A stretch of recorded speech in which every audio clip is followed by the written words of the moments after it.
हमारे निरंतर भजन में ये 20 बातें बाधा पहुंचा देती हैं। यदि हम अखंड भजन करना चाहते हैं, हमारा निर्दोष भजन हो, तो इन 20 बातों से बचना चाहिए। पहली है अपने जीवन में जांच कर लेना। इष्ट से, गुरु से विमुख करने वाले पुरुषों का या स्त्रियों का या विषयों का किसी भी तरह से हम संग न करें। पहली बात, आराध्य देव गुरुदेव के वचनों में अविश्वास पैदा कर दे, हमारी भक्ति को बाधित कर दे, चाहे वो स्त्री शरीर हो, चाहे वो पुरुष शरीर हो, चाहे वो कोई विषय ही क्यों ना हो, हमें उससे संपर्क नहीं रखना। भगवद विमुख करने वाले पुरुषों का संग नहीं करना पहला लक्षण है। अगर वो कोई है हमारे जीवन में, तो हमारा भजन बाधित हो जाएगा। हमें संग नहीं करना, समझना है, हमें संग नहीं करना। मान लो भगवत मार्ग में विरक्त हैं तो, पर जो गृहस्थ है भजन करके भगवत प्राप्ति चाहता है, परिवार में अलग अलग उद्देश्य वाले, अलग अलग भाव वाले हैं, भिन्ने भिन्ने मति, अलग अलग मति वाले हैं। अब वो कैसे भजन करे? अपने को संपर्क नहीं रखना, अपने को जो कर्तव्य पालन करना वो करना, लेकिन हमको उनकी बात नहीं सुननी, उनका संग नहीं करना, उनका चिंतन नहीं करना। अगर इतनी चतुराई नहीं तो फिर भजन बाधित हो जाएगा। जासे होए स्नेह राम पद एतो मतो हमारो, जिससे प्रभु के चरणों में प्रेम हो, ये सबसे बड़ा मत है। गोस्वामी तुलसीदास जी कह रहे हैं हमारे आराध्य देव गुरुदेव इनमें अश्रद्धा पैदा करवा दे। आराध्य देव का नाम, आराध्य देव की लीला, आराध्य देव का गुण महिमा धाम जो गुरुदेव से प्राप्त हुआ है, उसमें हमारी अरुचि करवा दे। इससे बड़ा शत्रु और कौन हो सकता है? क्योंकि लौकिक शत्रु तो हमारे देह को नष्ट कर देगा, लेकिन ये शत्रु तो हमारे आराध्य देव के संबंध को ही नष्ट कर रहा है, ये तो हमारे परमार्थ को ही नष्ट कर रहा है। सबसे पहला इन 20 विघ्नों में आराध्य देव गुरुदेव के प्रति अश्रद्धा, अरुचि पैदा करवा दे। ऐसे बहिर्मुख कुसंगी का संग नहीं करना, चाहे वो स्त्री शरीरधारी हो, चाहे वो पुरुष शरीरधारी हो, या कोई विषय ही क्यों न हो। जिस विषय के सेवन से आराध्य देव गुरुदेव के प्रतिकूल आचरण बन जाए, हमें वो विषय सेवन नहीं करना। दूसरा, अधिक बोलना। मननशील महात्मा को ज्यादा बोलने का अवसर नहीं है। प्राय आप देखना भजनानंदी उपासक मौन व्रती मिलेंगे। एक होता है जड़ मौन और एक होता है विचार मौन। उपासक को विचार मौन रहना ही चाहिए। आवश्यक है तो उत्तर दे दिया कम शब्दों में, अनावश्यक बात बोलनी ही नहीं है। कोई चाहे नाराज हो या प्रसन्न हो, हमें इससे मतलब नहीं। हमें अपने सिद्धांत से चलना है। बैठ करके गप्पे नहीं मारनी, कम शब्दों में उत्तर दीजिए और मनन परायण रहकर हर समय अपने आराध्य देव का नाम मंत्र चल रहा है। अधिक बोलना ये भजन में बहुत बड़ा विघ्न पैदा कर देगा। कैसा? सबसे अधिक पाप वाणी से बनता है, क्योंकि हम इसे समझ ही नहीं पाते हैं। किसी की भी निंदा करने में जो हमें पाप बनता है वो बहुत बड़ी गठरी होती है। पर निंदा के कीते आवत नहीं कछुआत, मूर्ख पर्वत पाप को ले चल अपने साथ। बड़ा भारी पहाड़ पाप का रख लिया। और भजनानंदी उपासक को इस समय कहाँ है किसी के विषय में बोलने का? पर देखो अपने लोगों में अगर ये विघ्न है, अधिक बोलना, तो दो बातें आ ही जाएंगी, किसी की स्तुति और किसी की निंदा, किसी के गुण का वर्णन और किसी के अवगुण का वर्णन। ये आपके भजन में बाधा पहुंचा देगा। अधिक बोलने से मिथ्या भाषण निकल जाएगा, अधिक बोलने से किसी की निंदा निकल जाएगी, ये आपके लिए हानिकारक होगा। अहितकारी वचन, मिथ्या वचन, निंदा से भरे वचन, ये हमारे जिह्वा में नाम भगवान को प्रकाशित नहीं होने देंगे, मंत्र में रुचि नहीं हो पाएगी। अधिक बोलना। तीसरा है नवीन नवीन भोगों को भोगने की इच्छा रखना। आज ऐसे भोजन बनाया जाए, आज ऐसे किया जाए, आज ऐसे किए, किसी भी इंद्रियजन्य भोग को नवीन नवीन प्रक्रिया से भोगने की इच्छा रखना, ये भजन के लिए बहुत हानिकारक है।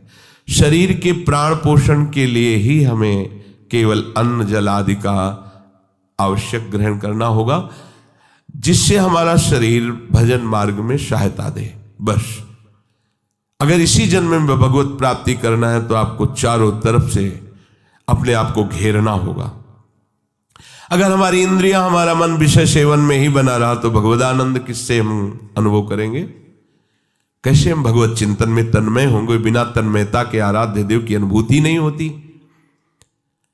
चौथा, अधिक सोना। जो बहुत नींद लेते हैं तो तमोगुण की अधिकता के कारण भजन नहीं बनता है। आपको आश्चर्य होगा कि ऐसा कैसे हो सकता है।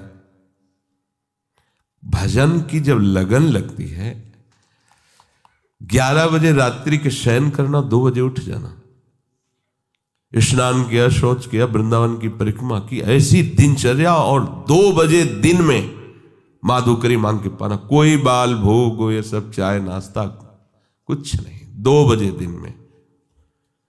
आपको लगेगा कि ऐसा कैसे हो सकता है।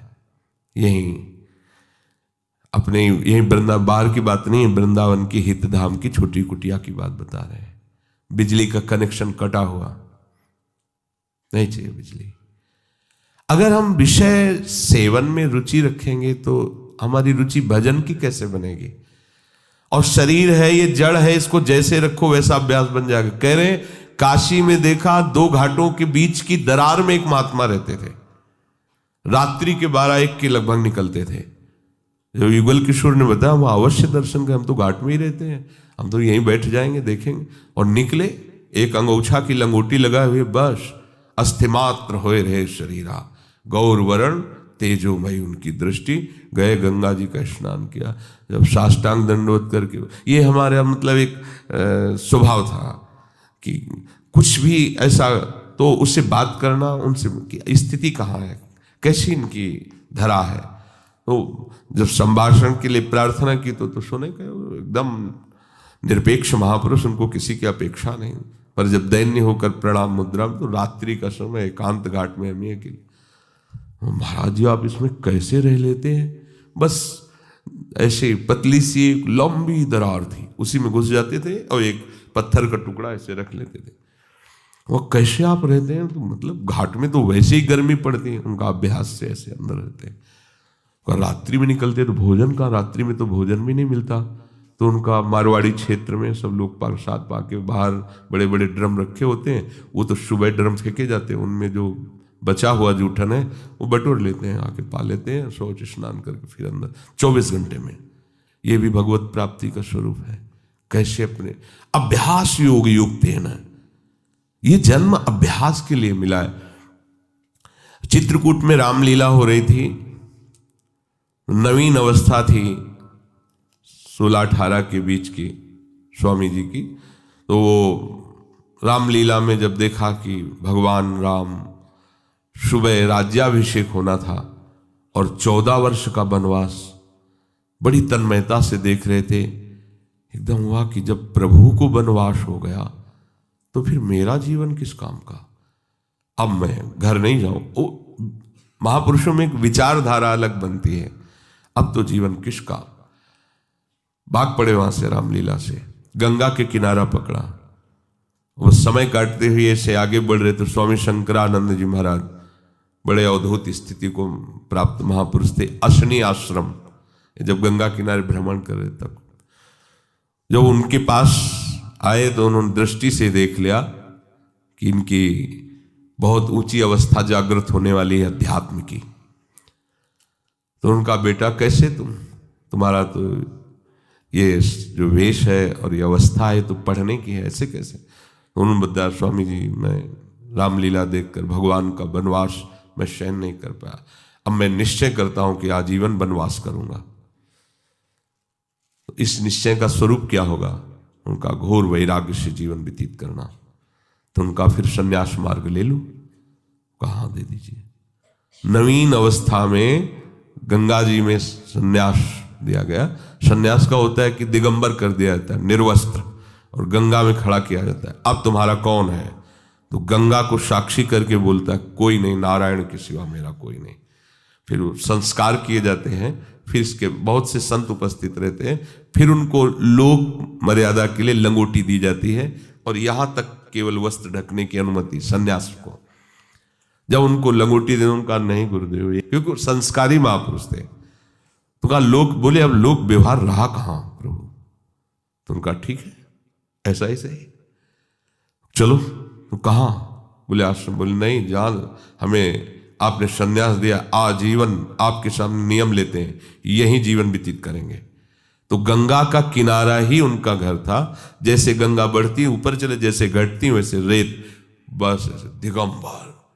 नवीन अवस्था थी, और उनकी स्थिति ऐसी थी कि जटाओं के भार से ऐसे नशे में जैसे उन्मत्त महापुरुष भगवदानंद के, और शरीर की त्वचा एकदम मोटी ऐसे। अब गंगा किनारे मच्छर भी लगते हैं, सब समय समय पे गर्मी, बालू तप्त होती, वो वैसे। क्या हुआ? क्या उनका शरीर नहीं था क्या? निश्चय इतना जोर का कि देह राग मिट गया। तो क्या आप में वो भागवतिक शक्ति नहीं है क्या?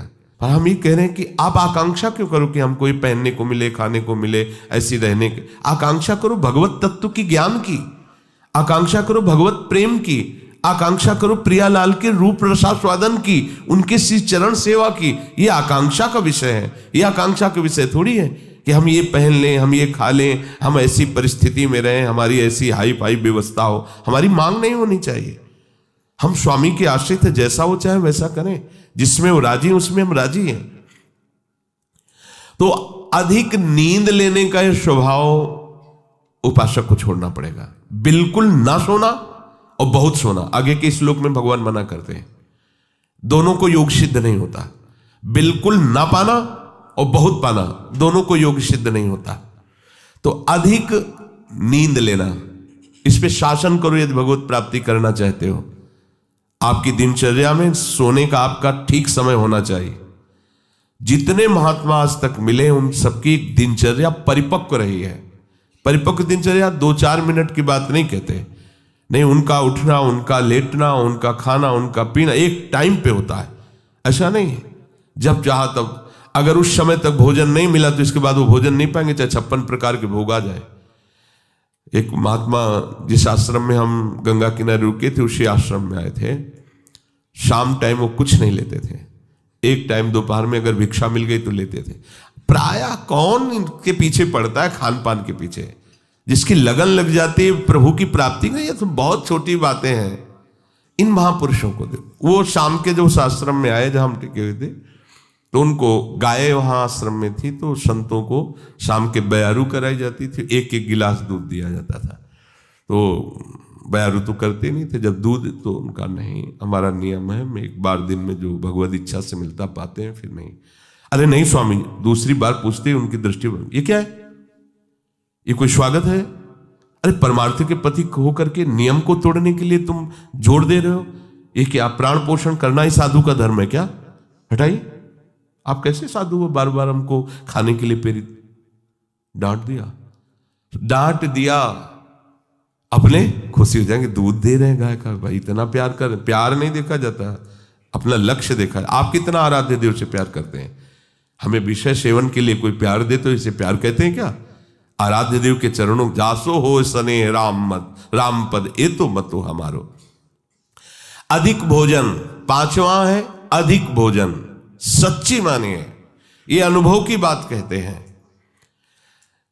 अल्पाहार और अधिक भोजन दोनों आप करके देख लो। अधिक भोजन करने वाले की भजन में रुचि नहीं रहेगी।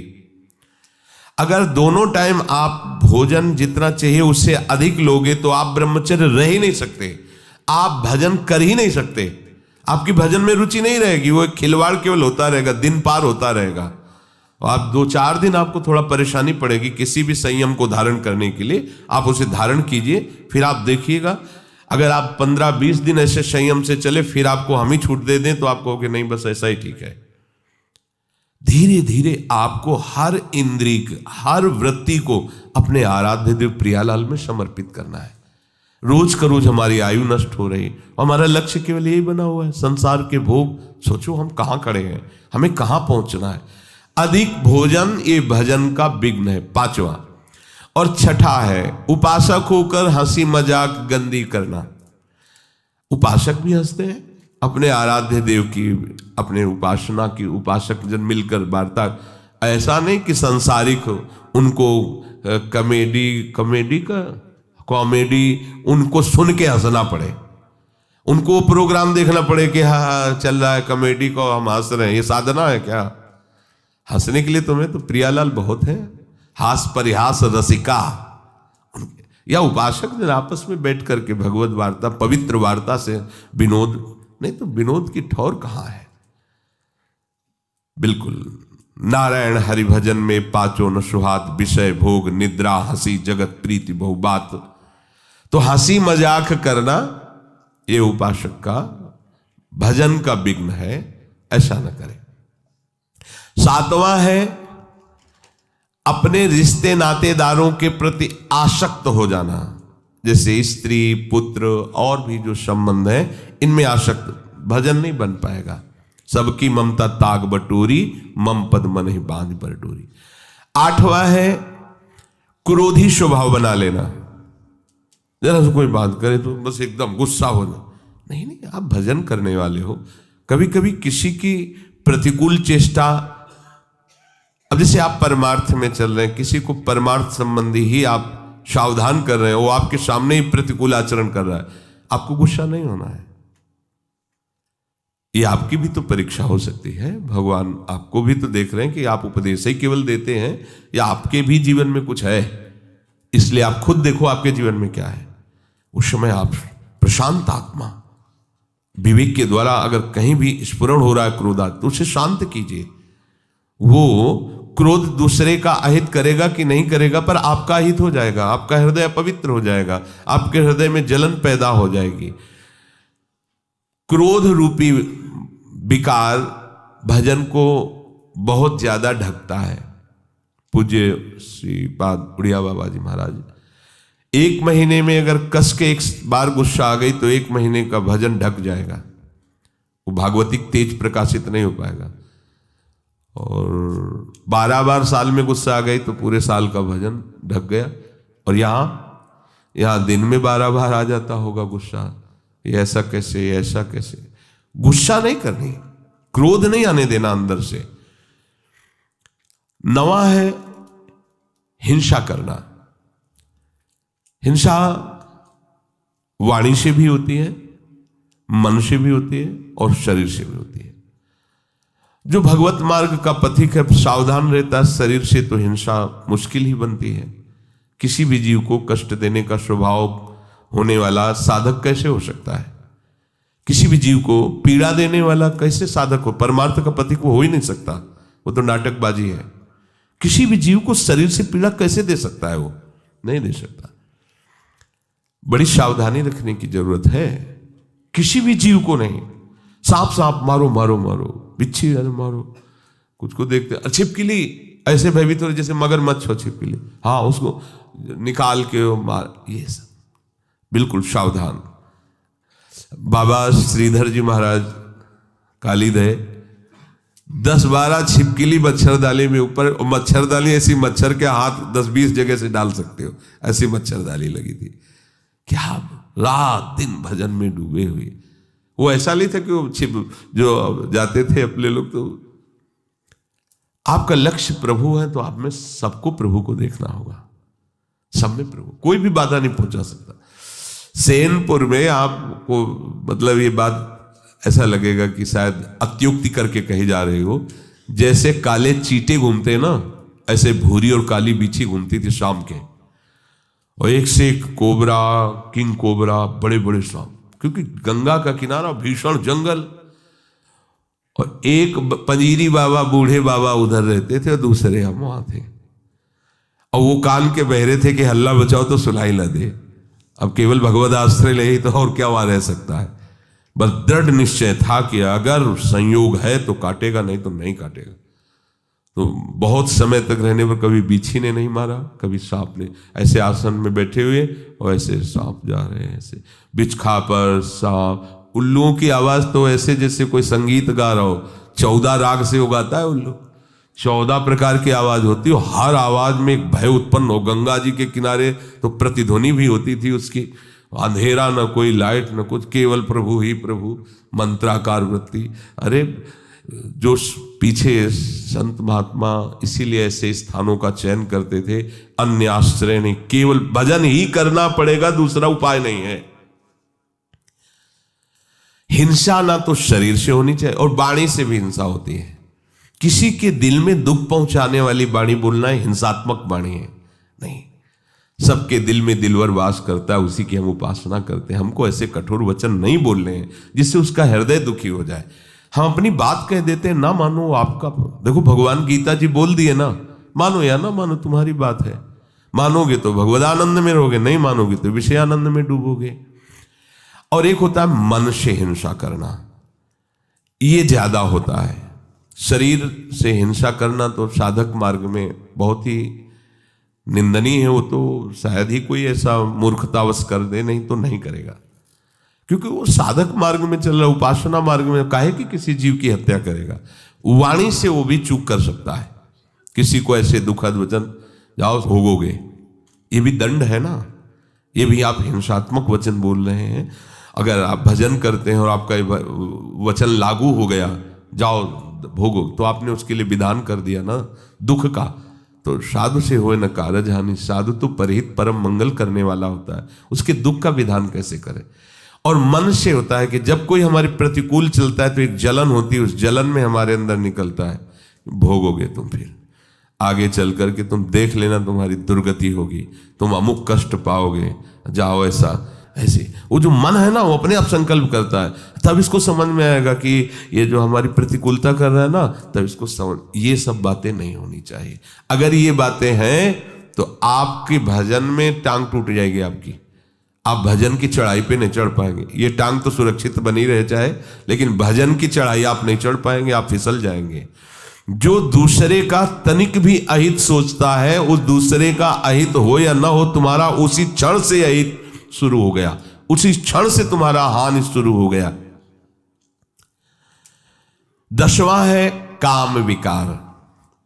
ये चाहे कर्म मार्ग का पथिक हो, कर्मयोग, भक्ति योग, ज्ञान योग, ये तीनों मार्गों में अपना एक छत्र बाधा का राज्य उपस्थित करता है काम। ये छोटी मोटी शक्ति नहीं, चाहे ज्ञान मार्ग में हो, चाहे कर्मयोग मार्ग में हो, चाहे भक्ति योग मार्ग में हो। ये ऐसा भागवतिक सैनिक है कि हर जगह इसका प्रवेश है, विघ्न पहुंचाने की इसमें ताकत है, इसीलिए सब इससे डरते रहते हैं। अगर इससे डरते रहोगे तो निर्भय हो जाओगे, और इससे डरना बंद कर दोगे तो फिर डर तुम्हें कभी छोड़ेगा भी नहीं। ध्यान रखना, यही डर ही डरपि हरिवंश हित। महाप्रभु कह रहे हैं डरते रहो। ना जानो छिनंत कवन बुद्धि घटई प्रकाशित, छुटी चेतन जो अचेत तेऊ मुनि भय विश्वासित। महाप्रभु कह रहे हैं डरते रहो, ये बात से डरते रहो। एक संत भगवान कह रहे थे काला सर्प काट ले तो उसका उपचार हो सकता है, लेकिन ये काम अपना अधिकार हृदय पे कर ले, ये डस ले, इसका उपचार नहीं हो सकता। ये ऐसा जहर है कि वो लहरें लेते रहो, पूरा जीवन वो नशा चढ़ा रहेगा उसका। और जैसे जैसे आपकी आयु कम होती जाएगी, मतलब अवस्था शरीर की बढ़ती जाएगी, आयु कम, वैसे वैसे और बढ़ता जाता है। जैसे जैसे आपकी शरीर शक्ति क्षीण होती वैसे ही वासना और रंग लाती, क्योंकि दुर्गति करना है ना। इससे चाहिए कि भगवान नाम और भगवत आश्रय के बल से इस विकार को सह कर शांत किया जाए। जितना आप सहनशील होगे उतने ये शांत होता चला जाएगा। 11वां, अपनी निंदा होने पर सहन न करना। ये भजन में बाधा है। जब अपनी निंदा हो तो आनंद मनाना चाहिए अंदर से, कि जो हमें प्रारब्ध भोग भोगना था दंड रूप में, वो निंदा करके उसको नष्ट कर रहा है, बड़ी कृपा हुई। अंदर से इस बात को समझिएगा।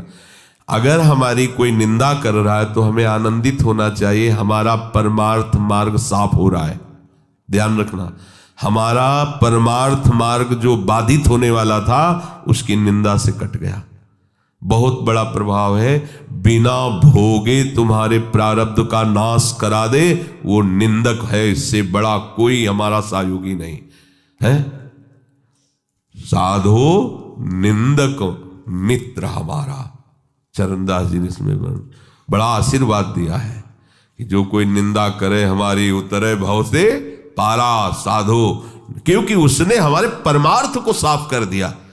प्रशंसा करने वाला तो परमार्थ में रोड़ा पैदा कर दिया, देहाभिमान फिर पुष्ट होगा और भगवत चरणारविंद का आश्रय छूट जाएगा।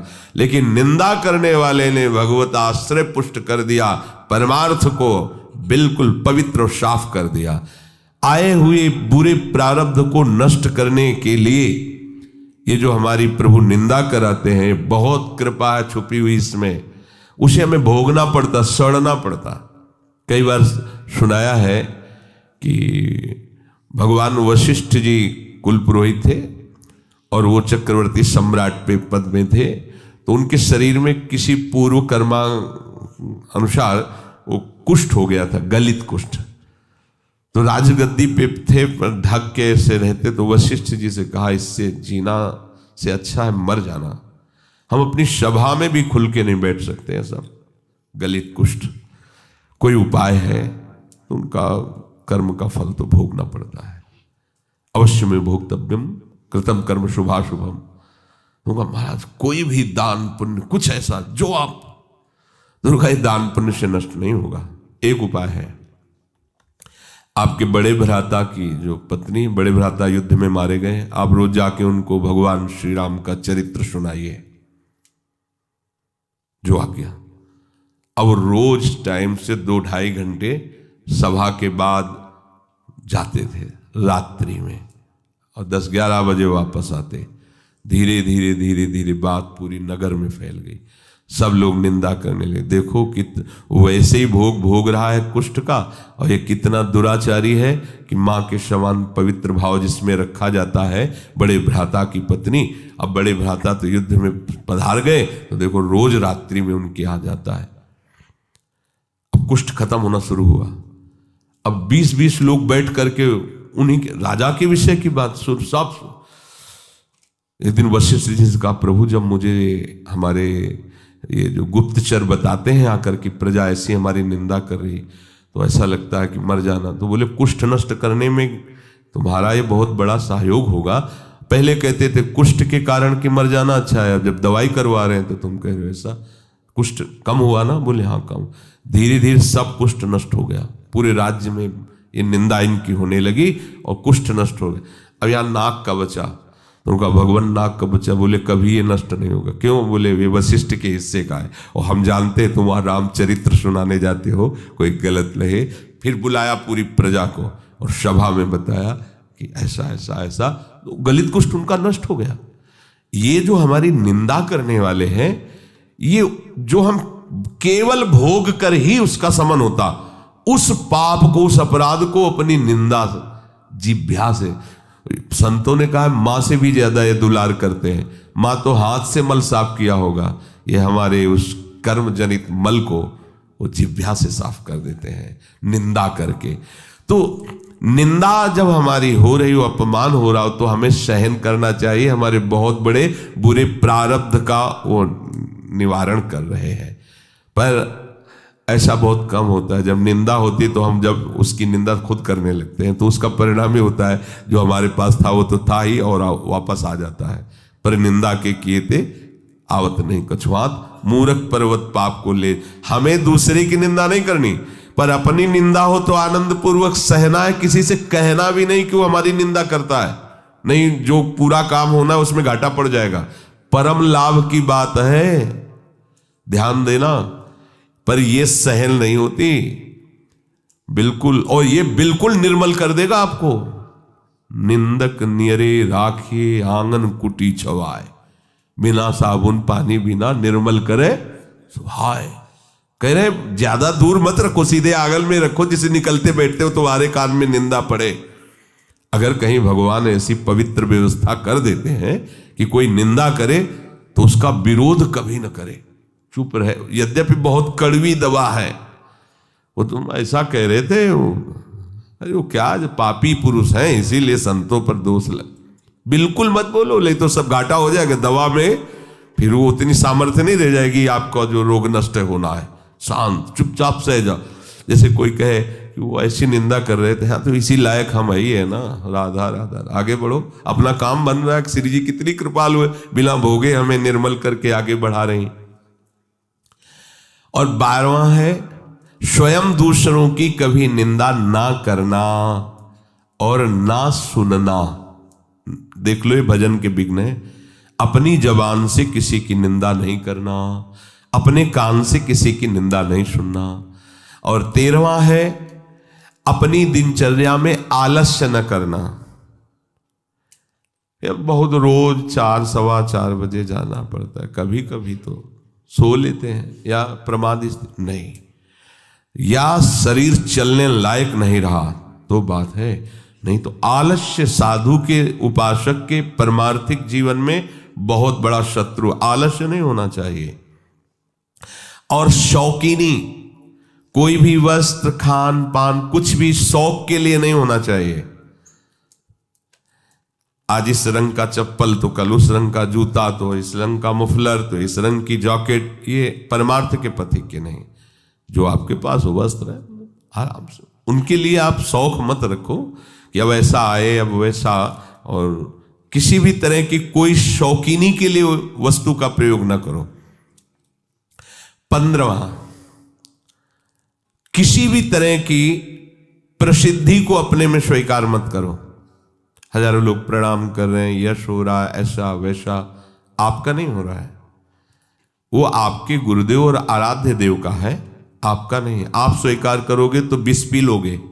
सम्मानम कल्याति घोर गरलम नीचापमानम सुधा, श्रीपाद प्रबोधानंद जी महाराज कह रहे हैं ये सम्मान विष है, तुम्हें सम्मान नहीं हो रहा। अगर तुम समझते हो तुम्हारा सम्मान हो रहा है तो आराध्य देव और गुरुदेव से अलग होइए, उनके चिन्हों को धारण करना बंद कीजिए। देखो कौन तुम्हें प्रणाम करता है। उनका यश गा रहे हो इसलिए तुम्हारा यश हो रहा है, उनके दासत्व से युक्त हो इसलिए तुम्हारे सामने दास भाव से सब जन प्रणाम कर रहे हैं। तुम प्रभु के आश्रित हो इसलिए वो तुम्हारे आश्रित हो रहे हैं। केवल प्रभु का उसमें यश है, प्रभु के आश्रय की महिमा। तुम अपना कुछ मत समझ लेना, नहीं छोड़ो। प्रभु के चिन्हों को धारण करना छोड़ो, प्रभु की बात करना छोड़ो, फिर देखो तुम्हें कौन प्रणाम करता है। तो जो भी यश कीर्ति बड़ाई सम्मान है वो हमारे गुरुदेव का है, उन्हीं के सजाए सज रहे हैं, उन्हीं के द्वारा दिए हुए मंत्र उपासना से हम आनंदित हैं, उन्हीं के आश्रय के कारण ये सब है, अपना अस्तित्व नहीं है। मान बड़ाई की चाह रखना भजन का बड़ा भारी विघ्न है कि भाई और कुछ तो नहीं है, चाहते हम पर इतना तो है कि समाज में बना रहे भजनानंदी महात्मा है, आओ आओ आओ, देखो बचपन से भजन कर रहे हैं, इनको आदर दीजिए, बड़े त्यागी महात्मा है। ये सुनने के लिए कान लालायित रहते हैं अहंकार पुष्ट होने की वृत्ति वाले के। ये नहीं होना चाहिए। जब कोई तुम्हारी बड़ाई करने लगे तो तुम्हारे हृदय में एक संकोच जनित चुभन होनी चाहिए। क्यों व्यर्थ की बात कर रहे हो? अंदर से लगना चाहिए, बनावटी नहीं, अंदर से आना। और सच्ची बात है, सच्ची बात। यदि गुरुदेव की कृपा ना हो, प्रियाजू की कृपा ना हो तो एक बार राधा नहीं बोल सकते। तुम निरंतर भजन की तो बात जाने दो। एक दिन निष्पाप व्यतीत होना कठिन हो जाएगा, निष्पाप एक दिन व्यतीत होना कठिन हो जाएगा, और तुम्हारा जीवन निष्पाप हो रहा है केवल गुरु कृपा, आराध्य देव की कृपा। 17वां, अपने में श्रेष्ठता जनित अभिमान होना, गुरुपन होना। मैं बहुत ज्ञानी हूं, मैं बहुत, किसी भी तरह का अपने में श्रेष्ठता का अभिमान होना। देखो हमारे परम गुरु हैं श्री आचार्य चरण जी, लेकिन वो अपने को क्या बोल रहे हैं, ग्रंथ में लिख के गए, बोले क्वाहम तुच्छा परम मधमा, क्या शब्द लिख रहे हैं। एक श्लोक में कहा क्वाहम मूढ़मति, ये अपने लिए लिख रहे हैं। जो उत्तम महाभागवत का लक्षण है उसमें दैन्य होता है। देखो, आज तक कोई श्री हनुमान जी की जोड़ का महात्मा नहीं हुआ, हनुमान जी की जोड़ का नहीं हुआ। बल में, ज्ञान में, दासत्व में, सेवा में बेजोड़ महात्मा। लेकिन आप क्या वर्णन कर रहे हैं? आप सोचो, विभीषण एक महान भागवत से मिल रहे हैं तो परिचय क्या दे रहे हैं? वहां पढ़ के देखो, असमय अधम सखा सुनो मोहू पर रघुवीर। मुझ जैसे अधम पर भी प्रभु कृपा बनाए हो मुझे दासत्व से। और जब प्रभु से पहली बार मिले तो उन्होंने यही कहा था, एक में मंद मोह मत कुटिल हृदय अज्ञान पुण्य प्रभु मोहि विसारेऊ दीन बंधु भगवान। और जबकि ज्ञानिनाम अग्रगण्यम बुद्धिमताम वरिष्ठम, रोम रोम से सियाराम निकलता जवान की तो बात जाने दो। यत्र यत्र रघुनाथ कीर्तनम तत्र तत्र कृतमस्त कांजिलम वाष्पवारि परिपूर्ण लोचनम मारुतिम नमत राक्षसांतकम। और बल विक्रम की तो कहना ही क्या, जेहगिर चरण दे हनुमंता चले उसका पाताल जिम अमोघ रघुपति कर बाना यही भांत चले हो हनुमान। क्या उनका जोड़ है कोई? और वो अपने को कह रहे असमय अधम।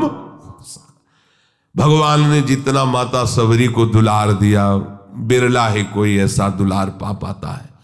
और सबरी जी क्या प्रभु से कहे, अधम ते अधम अधम अति नारी तिनमा मैं मति मंद अघारी। ओहो, ये देखो महाभागवतों की वाणी।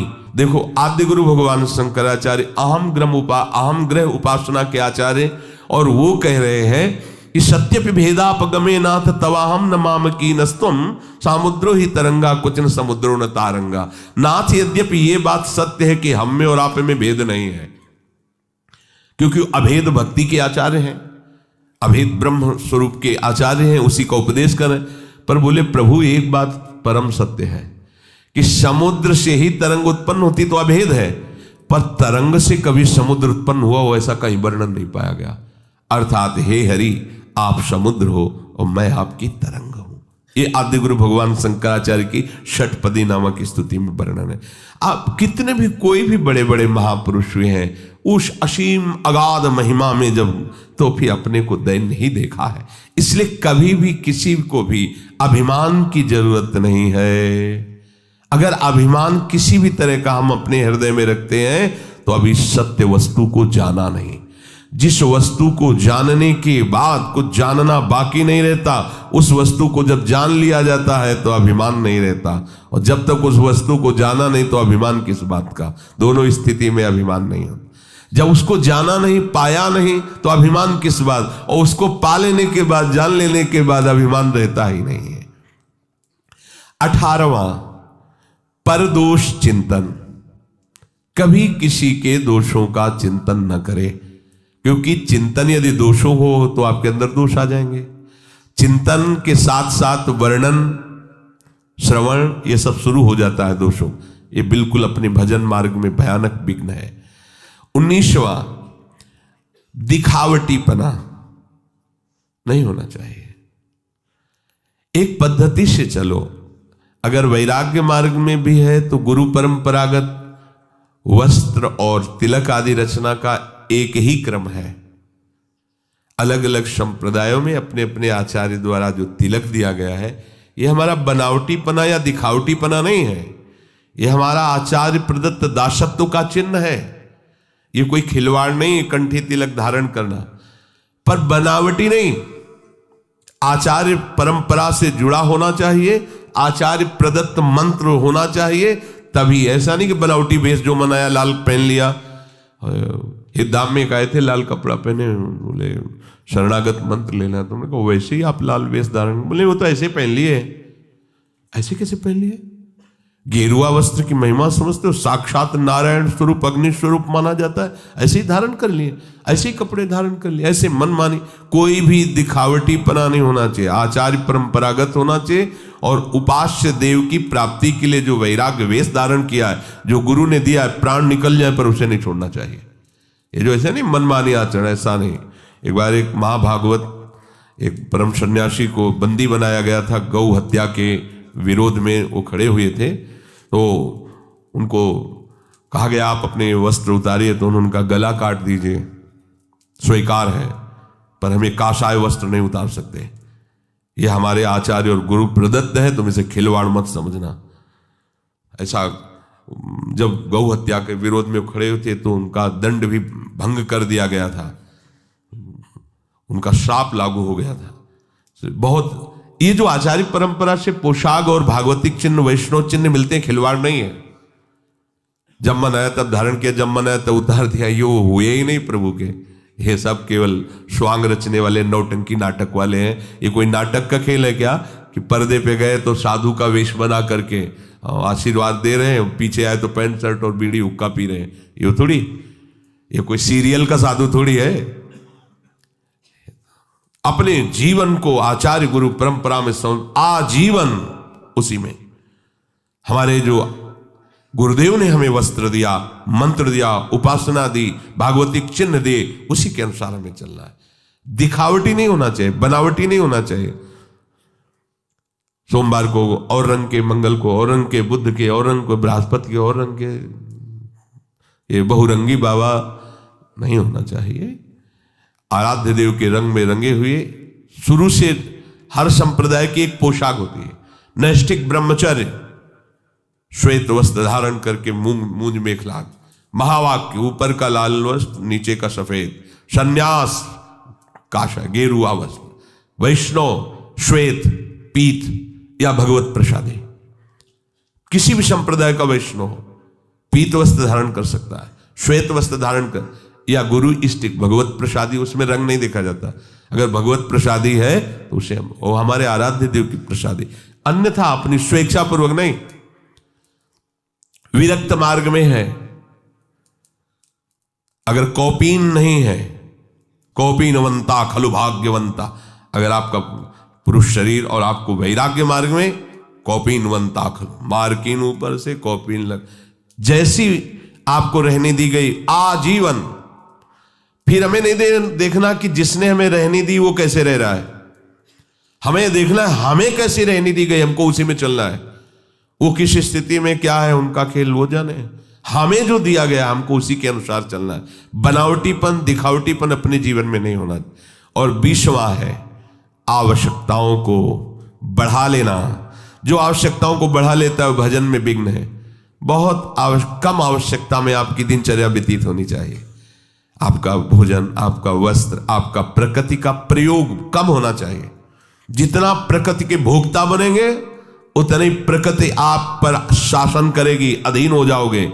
और जितना प्रकृति से कम व्यवहार करेंगे, कम से कम भोगेंगे और जीवन यापन के लिए उसको स्वीकार करके भजन करेंगे तो प्रकृति ही आपको मुक्त कर देगी। जाओ प्रभु की तरफ बढ़ो। और जो प्रकृति को भोगता है, आकर्षित करके, अधीन करके नष्ट कर देती है।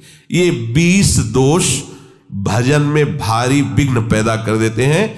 भजन से विमुख पुरुषों का संग, अधिक बोलना, विषय भोग की इच्छा रखना, अधिक सोना, अधिक भोजन, हंसी मजाक, स्त्री पुत्र आदि में अधिक आसक्ति होना, क्रोध, हिंसा, काम विकार, निंदा आदि सहन न कर सकना, स्वयं दूसरों की निंदा करना, आलस्य, शौकीनी, प्रसिद्धि, मान बढ़ाई, गुरुपन, परदोष चिंतन, दिखावट, आवश्यकताओं को बढ़ा लेना। ये 20 बातों से बचा जाए तो हमारा निरंतर भजन चलेगा। देखो, अपने सत्संग का उद्देश्य भगवत प्राप्ति है। किसी की भी निंदा स्तुति करने का ना हमारा अधिकार है और ना हमारी कोई चाह है।